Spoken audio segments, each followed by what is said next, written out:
माया जाल में फंसे नारद। एक बार नारद जी को यह अभिमान हो गया कि उनसे बढ़कर इस पृथ्वी पर कोई दूसरा भगवान विष्णु का भक्त नहीं है। उनका व्यवहार भी इस भावना से प्रेरित होकर कुछ बदलने लगा। वे भगवान के गुणों का गान करने के साथ साथ अपने सेवा कार्यों का भी वर्णन करने लगे। भगवान से कोई बात छुपी थोड़ी ही रहती है। उन्हें तुरंत इस बात का पता चल गया। वे अपने भक्त का पतन भला कैसे देख सकते थे, इसलिए उन्होंने नारद को इस दुष्प्रवृत्ति से बचाने का निर्णय किया। एक दिन नारद जी और भगवान विष्णु जी साथ साथ वन में जा रहे थे। अचानक विष्णु जी एक वृक्ष के नीचे थककर बैठ गए और बोले, नारद जी, हम तो थक गए हैं, प्यास भी लगी है, कहीं से पानी मिल जाए तो लाओ। हमसे तो प्यास के मारे चला नहीं जा रहा है, हमारा गला सूख रहा है। ये सुनकर नारद जी तुरंत सावधान हो गए। उनके होते हुए भगवान भला प्यासे रहें। वे बोले, भगवान अभी लाया, आप थोड़ी देर प्रतीक्षा करें। नारद जी एक और दौड़ लिए। उनके जाते ही भगवान मुस्कुराए और अपनी माया को नारद जी को सत्य के मार्ग पर लाने का आदेश दिया। माया शुरू हो गई। नारद जी थोड़ी ही दूर गए होंगे कि उन्हें एक गांव दिखाई पड़ा, जिसके बाहर कुएं पर कुछ युवा स्त्रियां पानी भर रही थी। कुएं के पास जब वे पहुंचे तो एक कन्या को देखकर अपनी सुध बुध खो बैठे, बस उसे ही निहारने लगे। वो ये भूल गए कि भगवान के लिए पानी लेने आए थे। कन्या भी नारद जी की भावना समझ गई। वो जल्दी जल्दी जल से घड़ा भरकर अपनी सहेलियों को पीछे छोड़कर घर की ओर चल पड़ी। नारद जी भी उसके पीछे चल दिए। कन्या तो घर के अंदर चली गई, लेकिन नारद जी ने द्वार पर खड़े होकर नारायण नारायण का अलख जगाया। गृहस्वामी नारायण का नाम सुनकर बाहर आया। उसने नारद जी को तुरंत पहचान लिया। अत्यंत विनम्रता और आदर के साथ वह नारद जी को घर के अंदर ले गया और उनके हाथ पैर धोकर स्वच्छ आसन पर बिठाया तथा उनकी सेवा सत्कार में कोई कमी न छोड़ी।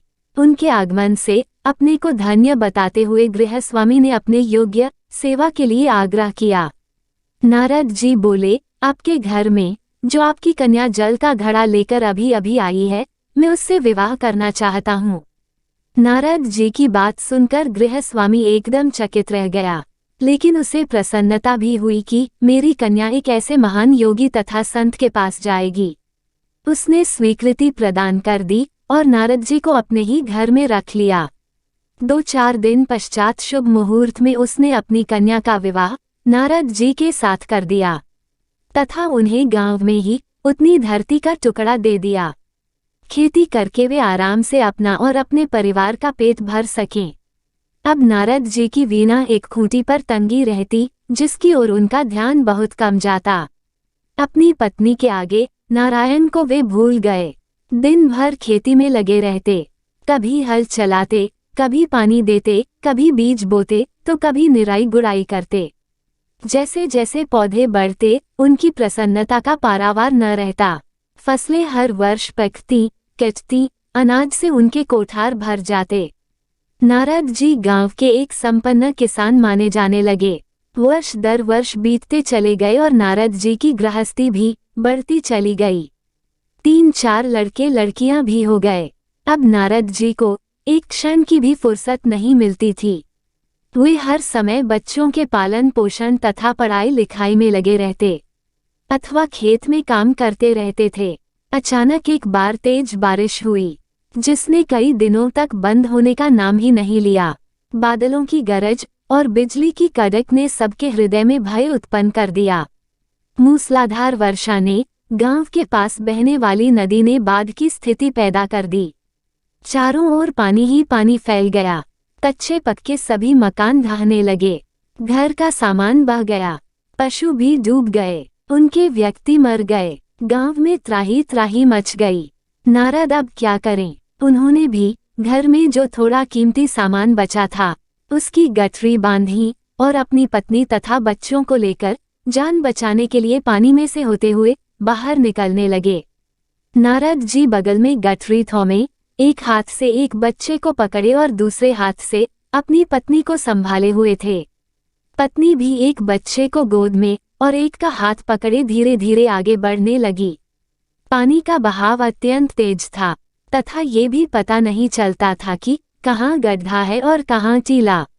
अचानक नारद जी ने ठोकर खाए और गठरी बगल से निकलकर पानी में बह गई। नारद जी गठरी कैसे पकड़े, दोनों हाथ तो घिरे थे। मन महसूस कर सोचा फिर कमा लेंगे। कुछ दूर जाने पर पत्नी एक गड्ढे में गिर पड़ी और गोद का बच्चा छूटकर पानी में बह गया। पत्नी बहुत रोई, लेकिन क्या हो सकता था। धीरे धीरे और 2 बच्चे भी पानी में बह गए। उन्होंने बहुत कोशिश की बचाने की, लेकिन कुछ न हो सका। दोनों पति पत्नी बड़े दुखी, रोते कलपते, एक दूसरे को सांत्वना देते कोई ऊंची जगह ढूंढते रहे थे। एक जगह आगे चलकर दोनों एक गड्ढे में समा गए। नारद जी तो किसी प्रकार गड्ढे में से निकल आए, मगर उनकी पत्नी का पता कहीं नहीं चला। बहुत देर तक नारद जी उसे इधर उधर दूर दूर तक ढूंढते रहे, लेकिन व्यर्थ रोते रट उनका बुरा हाल था। हृदय पत्नी और बच्चों को याद कर करके फटा जा रहा था। उनकी तो सारी गृहस्थी उजड़ गई थी। बेचारे क्या करें, किसे को से अपने भाग्य को या भगवान को। भगवान का ध्यान आते ही नारद जी के मस्तिष्क में प्रकाश फैल गया और पुरानी सारी बातें याद आ गईं। वे किस लिए आए थे और कहाँ आ गए। ओहो, भगवान विष्णु जी तो उनकी प्रतीक्षा कर रहे होंगे। वे तो उनके लिए जल लेने आए थे और यहाँ गृहस्थी बसाकर बैठ गए। वर्षों बीत गए गृहस्थी को बसने में और फिर सब नष्ट हो गया। क्या भगवान अब भी मेरी प्रतीक्षा में उसी वृक्ष के नीचे बैठे होंगे। ये सोचते ही बाढ़ नदारद हो गई। गांव अंतर्धान हो गया। वे तो घने वन में खड़े थे। नारद जी पछताते और शर्माते हुए दौड़े, देखा कुछ ही दूर पर उसी वृक्ष के नीचे भगवान लेटे हैं। नारद जी को देखते ही उठ बैठे और बोले, अरे भाई नारद, कहाँ चले गए थे, बड़ी देर लगा दी। पानी लाए या नहीं। नारद जी भगवान के चरण पकड़कर बैठ गए और अश्रु बहाने लगे। उनके मुंह से एक बोल भी नहीं फूटा। भगवान मुस्कुराए और बोले, तुम अभी तो गए थे, कुछ अधिक देर थोड़ी ही हुई है। लेकिन नारद जी को लगा था कि वर्षों बीत गए। अब उनकी समझ में आया ये सब भगवान की माया थी, जो उनके अभिमान को चूर चूर करने के लिए पैदा हुई थी। वे सोचने लगे, उन्हें बड़ा घमंड था कि उनसे बढ़कर त्रिलोक में दूसरा कोई भक्त नहीं है। लेकिन एक स्त्री को देखकर वे भगवान को भूल गए। उनको पछतावा होने लगा और उनका घमंड जरा सी देर में ढेर हो गया।